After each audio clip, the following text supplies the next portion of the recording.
ಎಲ್ರಿಗೂ ನಮಸ್ಕಾರ. ನನ್ನ ಹೆಸರು ದೇವಯ್ಯ. ಮೊದಲನೇದಾಗಿ ಬಂದಿರತಕ್ಕಂಥ ಮೀಡಿಯಾ ಮಿತ್ರರಿಗೆ ನನ್ನ ನಮಸ್ಕಾರಗಳು. ಹಾಗೆ ಡಾರ್ಲಿಂಗ್ ಕೃಷ್ಣ ಅವರು ಮತ್ತು Umesh sir, Sukrutha and all the directors. Sir okay okay ಹಾಂ ರೈಟ್ ಸಾರಿ, ಸ್ವಲ್ಪ ನರ್ವಸ್ ಆಗಿದ್ದೀನಿ. Sir Dayal sir D pictures ಮುಖಾಂತರ ಈ ಸಿನಿಮಾ ಬರ್ತಿರೋದೇ ನಮಗೊಂದು ದೊಡ್ಡ ಖುಷಿ, ಒಂದು ಪಾಸಿಟಿವ್ ನೋಟ್. ಏನಕ್ಕಂದರೆ ಒಂದು ಹೋಪ್ಸ್ ಮತ್ತು ಒಂದು ಫೇತ್ ಅಂತ ಒಂದು ನಮ್ಮಲ್ಲಿ ಒಂದು ಹುಟ್ಕೊಳ್ಳುತ್ತೆ. ಅದು ಸಿನಿಮಾ ಮಾಡ್ತಿರ್ಬೇಕಾದ್ರೆ ಸಿನಿಮಾ ಮುಗಿಯೋದು, ಸರ್ ಹೇಳ್ದಂಗೆ ಸಿನಿಮಾ ಶುರು ಮಾಡೋದು ಕಷ್ಟ ಅಲ್ಲ, ಸಿನಿಮಾ ಮುಗಿಸೋದು ಅಷ್ಟು ಕಷ್ಟ ಅಲ್ಲ. ಬಟ್ ಸಿನಿಮಾನ ಈ ಹಂತಕ್ಕೆ ತೊಗೊಂಬರೋದಿದೆಯಲ್ಲ, ಅದು ಸ್ವಲ್ಪ ಒಂದು ಕಷ್ಟವಾದ ಕೆಲಸ. ಆಲ್ಮೋಸ್ಟ್ ಒಂದು 2.5 years ಜರ್ನಿ ಆಯಿತು ಈ ಸಿನಿಮಾ ಮಾಡ್ತಿರ್ಬೇಕಾದ್ರೆ. ಏನು ಗೊತ್ತಿರಲಿಲ್ಲ ಸಿನಿಮಾ ಎಲ್ಲಿಗೆ ಬಂದಿದೆ, ಯಾವಾಗ ರಿಲೀಸ್ ಆಗುತ್ತೆ. ಮೊದಲನೇದಾಗಿ ನಾನು ನನ್ನ ಗೆಳೆಯ ಅಜಿತ್ಗೆ ಥ್ಯಾಂಕ್ಸ್ ಹೇಳಬೇಕು. ಅಜಿತ್ ಮುಖಾಂತರನೇ ನನಗೆ ಈ ಸಿನಿಮಾ ಸಿಕ್ಕಿರೋದು. ಅಜಿತ್ ನನ್ನ ಈ ಸಿನಿಮಾಗೆ ರೆಫರ್ ಮಾಡಿದ್ದು. ಸೊ ಈ ಸಿನಿಮಾ ಮುಗಿದ ಮೇಲೆ ನಾವು ನಮ್ಮ ಪಾಡಿಗೆ ಬೇರೆ ಪ್ರಾಜೆಕ್ಟ್ಸಲ್ಲಿ ಬ್ಯುಸಿ ಆಗಿಬಿಟ್ಟಿರ್ತೀವಿ. ರೀಸೆಂಟಾಗಿ ಕಾಲ್ ಬರುತ್ತೆ, ಒಂದು ಗುಡ್ ನ್ಯೂಸ್ ಇದೆ ದೇವ್, ಡಿ ಪಿಕ್ಚರ್ಸ್ ಕಡೆಯಿಂದ ನಮ್ಮ ಸಿನಿಮಾ ರಿಲೀಸ್ ಆಗ್ತಾಯಿದೆ. ಸೊ ಅದೇ ನಮಗೊಂದು ದೊಡ್ಡ ಒಂದು ಫೇತ್ ಬಂತು ನಮಗೆ. ಆಮೇಲೆ ಸರ್ನ ರೀಸೆಂಟ್ ಮೀಟ್ ಮಾಡಿದಾಗ ಸರಲ್ಲಿ ಇದ್ದಿದ್ದು ಆ ಫೇತ್, ಆ ಹೋಪ್ ನಮಗಿನ್ನೂ ಒಂದು ಪಾಸಿಟಿವ್ ಇದು ಕೊಡ್ತು. ದಟ್ ಸಿನಿಮಾ ನಾವು ಎಷ್ಟು ಎಫರ್ಟ್ ಹಾಕಿದ್ದೀವೋ ಇಲ್ವೋ, ಸರ್ ನಮಗಿಂತ ಜಾಸ್ತಿ ಎಫರ್ಟ್ ಹಾಕಿ ಸಿನಿಮಾನ ಈ ಹಂತಕ್ಕೆ ತಂದಿದ್ದಾರೆ. ಸರ್ ಒಂದು ಒಳ್ಳೆ ಮಾತು ಹೇಳ್ತಾರೆ. ಲಾಸ್ಟ್ ಟೈಮ್ ಮೀಟ್ ಮಾಡಿದ್ದಾಗ ಈ ಸಿನಿಮಾ ನೋಡಿದಾಗ ಒಂದು ಮಾತು ಹೇಳಿದ್ರು, more than stars I like working with actors ಅಂತ ಹೇಳಿದ್ರು. ನಮ್ಮಂಥ ಆ್ಯಕ್ಟರ್ಸ್ಗೆ ಅದಕ್ಕಿಂತ ಒಂದು ದೊಡ್ಡ ಮಾತು ಇನ್ನೇನು ಇಲ್ಲ. ಸೊ ಅದ್ರಲ್ಲಿ ಗೊತ್ತಾಗುತ್ತೆ ಸರ್ ಒಂದು positive mindset and is intention to help new talents ಅಂತ ಹೇಳ್ಬೋದು. ಸೊ ಈ ಸಿನಿಮಾದಲ್ಲಿ ಎಲ್ಲರೂ ಮುಖ್ಯ ಪಾತ್ರದಲ್ಲಿ ನಾವು ಆ್ಯಕ್ಚುಲಿ ಮಾಡಿರೋದು. ಸುಕೃತ ಕ್ಯಾರೆಕ್ಟರ್ ಆಗಿರ್ಬೋದು, ನನ್ನ ಕ್ಯಾರೆಕ್ಟರ್ ಆಗಿರ್ಬೋದು, ಸಾತ್ವಿಕ್ ಕ್ಯಾರೆಕ್ಟರ್ ಆಗಿರ್ಬೋದು. ಇನ್ಫ್ಯಾಕ್ಟ್ ಸಾತ್ವಿಕ್ ಕ್ಯಾರೆಕ್ಟರ್ ಇಲ್ಲಿ ನೋಡಿದ್ರೆ ನಮಗೆ ಗೊತ್ತಾಗಲ್ಲ, ಆ ಒಂದು ಬಿಗ್ ಸ್ಕ್ರೀನಲ್ಲಿ ನಾವು ಒಬ್ಸರ್ವ್ ಮಾಡಿದಾಗ ಆ ಕ್ಯಾರೆಕ್ಟರ್ ತುಂಬ, ಅವ್ರು ಹೇಳಿದಂಗೆ ತುಂಬ ಫ್ರೆಶ್ ಆಗಿ ಮತ್ತು ತುಂಬ ಎನ್ಹ್ಯಾನ್ಸ್ ಆಗಿ ಕಾಣುತ್ತೆ. ಆಮೇಲೆ ಅದೊಂದು ಪವರ್ ಕೊಡ್ತು ಚೆನ್ನಾಗಿ ಪರ್ಫಾರ್ಮ್ ಮಾಡೋದಕ್ಕೆ ಅಂತ ಹೇಳ್ಬೋದು ನಾನು. That's it. ಆಮೇಲೆ ಮ್ಯೂಸಿಕ್ ಬಗ್ಗೆ ನಾನು ಡೆಫಿನೆಟ್ಲಿ ಹೇಳಲೇಬೇಕು. ರೀಸೆಂಟಾಗಿ ನಾವು ಸಿನಿಮಾ ವಾಚ್ ಮಾಡಿದಾಗ ನಾನು ಕೇಳಿದೆ, ಸರ್ ಮ್ಯೂಸಿಕ್ ಡೈರೆಕ್ಟರ್ ಬಂದಿಲ್ವಾ, ಅವ್ರನ್ನ ಮೀಟ್ ಮಾಡಬೇಕಿತ್ತು ಅಂತ. ಆಗ ಅವ್ರು ನನಗೊಂದು ಮಾತು ಹೇಳಿದ್ರು, ಸರ್ ಅವ್ರು ನಿಮ್ಮನ್ನು ಮೀಟ್ ಮಾಡೋಕ್ಕೆ ವೆಯ್ಟ್ ಮಾಡ್ತಿದ್ದಾರೆ, ತುಂಬ ದಿನದಿಂದ ಕೇಳ್ತಾಯಿದ್ರು, ದೇವಯ್ಯ ಅವ್ರನ್ನ ನಾನು ಸ್ವಲ್ಪ ಮೀಟ್ ಆಗಬೇಕಿತ್ತು ಅಂತ. John, you have done a fabulous job. Cinema ನೋಡಿದಾಗ ನಿಮ್ಗೆ ಗೊತ್ತಾಗುತ್ತೆ, ಈ ಥರ ಸಿನಿಮಾದಲ್ಲಿ ಲಿಮಿಟೆಡ್ ಕ್ಯಾರೆಕ್ಟರ್ಸ್ ಇದ್ದಾಗ ಸಿನಿಮಾನ ಕೂರಿಸೋದು ಬಹಳ ಕಷ್ಟ ಆಗುತ್ತೆ. ಅದರಲ್ಲಿ ಒಂದು ಮೇಜರ್ ಕಾಂಟ್ರಿಬ್ಯೂಷನ್ ಒಬ್ಬ ಮ್ಯೂಸಿಷಿಯನ್ದಾಗಿದ್ದು, ಒಬ್ಬ ಕಂಪೋಸರ್ದಾಗಿರುತ್ತೆ. So Johan has an a fabulous job ಅಂತ ಹೇಳ್ಬೋದು.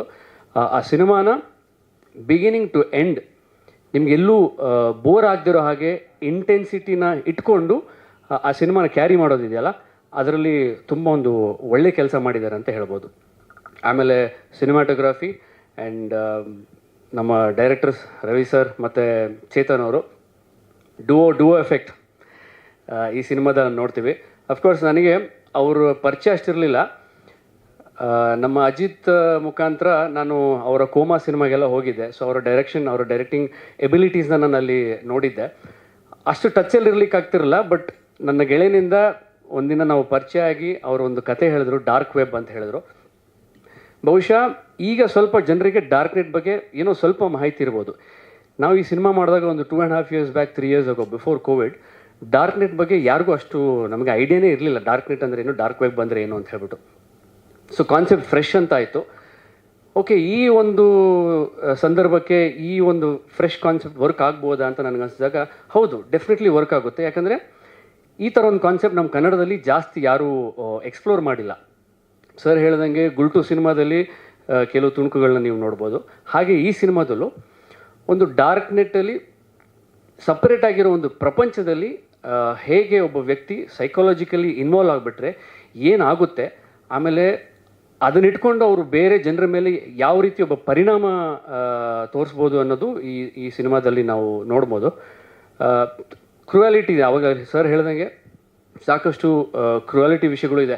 ಅಂದರೆ ಈಗ ನಾವು ಜನರಲ್ ಈಗ ಒಂದು ಸೊಸೈಟಿಯಲ್ಲಿ ಕ್ರೂಯಲ್ ಅಂದರೆ ನಮಗೆ ಗೊತ್ತಿರೋ ವಿಷಯಗಳಂದರೆ ಓಕೆ ಯಾರೋ ಯಾರಿಗೂ ಮರ್ಡರ್ ಮಾಡಿದ್ರು, ಥೆಫ್ಟ್ ಮಾಡಿದ್ರು, ಇದು ಮಾಡಿದ್ರು, ಅದು ಮಾಡಿದ್ರು, ಕ್ರೂಯಾಲಿಟಿ ಅನ್ನೋದು ಅದೊಂದೇ ವಿಚಾರ ನಮಗೆ ಗೊತ್ತಿರೋದು. ಬಟ್ ಈ ಕಾನ್ಸೆಪ್ಟ್ ಬಗ್ಗೆ ನಾವು ಇಂಟ್ರೊಡ್ಯೂಸ್ ಆದಾಗ ನಮಗೊಂದು ಅರಿವಾಗುತ್ತೆ, ಕ್ರೂಯಾಲಿಟಿನ ಈ ಲೆವೆಲ್ಗೂ ಒಬ್ಬ ಮನುಷ್ಯ ಸೈಕಿಕ್ಕಾಗಿ ತೊಗೊಂಡು ಹೋಗ್ಬೋದಾ ಅನ್ನೋ ಒಂದು ವಿಚಾರಗಳು ನಮಗೆ ಈ ವಿಷಯ ಗೊತ್ತಾಗುತ್ತೆ.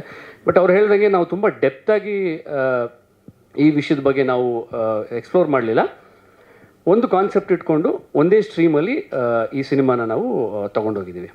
Thank you. ಮೊದಲನೇದಾಗಿ ಎಲ್ರಿಗೂ ನಮಸ್ಕಾರ.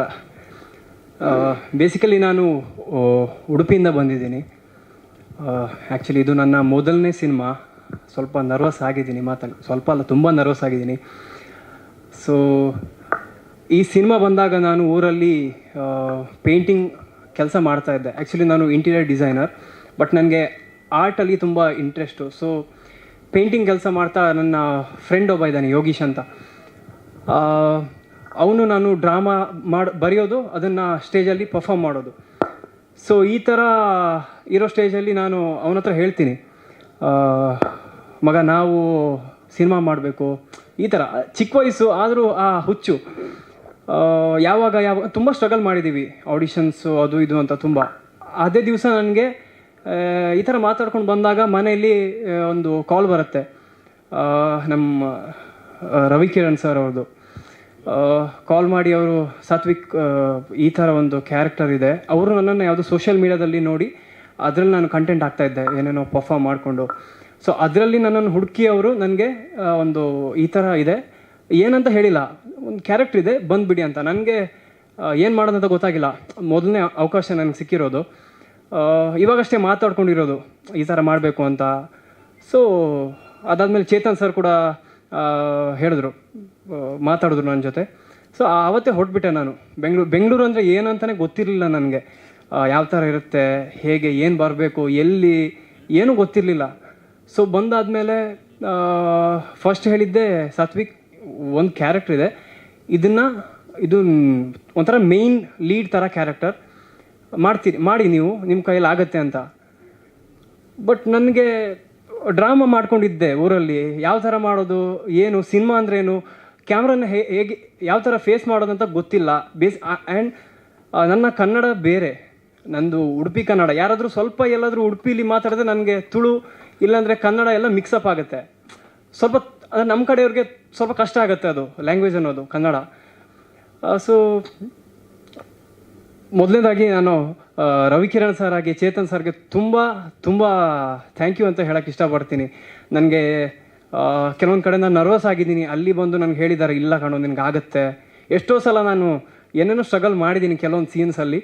ಸೊ ತುಂಬ ಹೆಲ್ಪ್ ಮಾಡಿದ್ದಾರೆ ನನಗೆ, ಔಟ್ಪುಟ್ ಚೆನ್ನಾಗಿ ಬರುತ್ತೆ, ಈ ಸಿನಿಮಾ ಆದಮೇಲೆ ನೋಡು ಅಂತ. ಹಾಗೆ ಸುಕೃತ ಮ್ಯಾಮ್ ಅವರು, ಹಾಗೆ ದೇವ್, ಇವರು ಕೂಡ ನನಗೆ ತುಂಬ ಹೇಳಿದ್ರು, ಚೆನ್ನಾಗಿ ಮಾಡಿದ್ದಾನೆ, ಸಿನಿಮಾ ಬಂದಮೇಲೆ ನೋಡಿ ಅಂತ. ನಾನು ಚೆನ್ನಾಗಿ ಮಾಡಿದ್ದೀನಿ, ಸಿನಿಮಾ ನೋಡಿ ಅಂತ ಹೇಳಿದ್ದಾರೆ. ಬಟ್ ಅವ್ರದ್ದು ಅಷ್ಟೇ ಸಪೋರ್ಟ್ ಇದೆ ನನಗೆ. ನಾನು ಸುಮ್ಮನೆ ಕೂತ್ಕೊಳ್ತಾ ಇದ್ದೆ ಸಮ್ಟೈಮ್ಸ್ ಹೋಗಿ, ಹಿಂಗೆ ಇದು ಯಾವ ಥರ ಫೇಸ್ ಮಾಡಲಿ ನಾನು ಅಂತ. ಆ ಟೈಮಲ್ಲಿ ನನಗೆ ದೇವಣ್ಣ ಕೂಡ ಹಾಗೆ ಸುಕೃತ ಮ್ಯಾಮ್ ತುಂಬ ಸಪೋರ್ಟ್ ಮಾಡಿದ್ರು, ಇಲ್ಲ ನಿನಗಾಗತ್ತೆ, ಕ್ಯಾರೆಕ್ಟರ್ ಚೆನ್ನಾಗಿದೆ, ಚೆನ್ನಾಗಿ ಮಾಡ್ತಿದ್ಯಾ ಅಂತ. ಸೊ ನನಗೆ ಏನು ಹೇಳಿದ್ರಲ್ಲ ಇವಾಗ, ಈ ಥರ ಚೆನ್ನಾಗಿ ಬಂದಿದೆ ಅಂತ. ಸೊ ಅವ್ರದ್ದು ಸಪೋರ್ಟ್ ನನಗೆ ಇರೋದ್ರಿಂದನೇ ಚೆನ್ನಾಗಿ ಮಾಡಿದ್ದೀನಿ ನಾನು. ಹಾಗೆ ಕಪಟಿ ಟೀಮ್ ಅವ್ರಿಗೆ ಎಲ್ಲರಿಗೂ ತುಂಬ thank you so much. Technicians ಅವ್ರಿಗೂ, ಹಾಗೆ DOP ಸರ್ ಅವ್ರಿಗೂ, ಮ್ಯೂಸಿಕ್ ಅವ್ರಿಗೂ, ಹಾಗೆ ನಮ್ಮ ಸಿನಿಮಾ ಟೀಸರ್ ಲಾಂಚ್ ಮಾಡಿರೋ ಕೃಷ್ಣ ಸರ್ ಅವ್ರಿಗೂ ತುಂಬ ಧನ್ಯವಾದಗಳು. ಜಾಸ್ತಿ ಏನು ಮಾತಾಡಬೇಕಂತ ಗೊತ್ತಾಗ್ತಿಲ್ಲ ನನಗೆ, ಸ್ವಲ್ಪ ನರ್ವ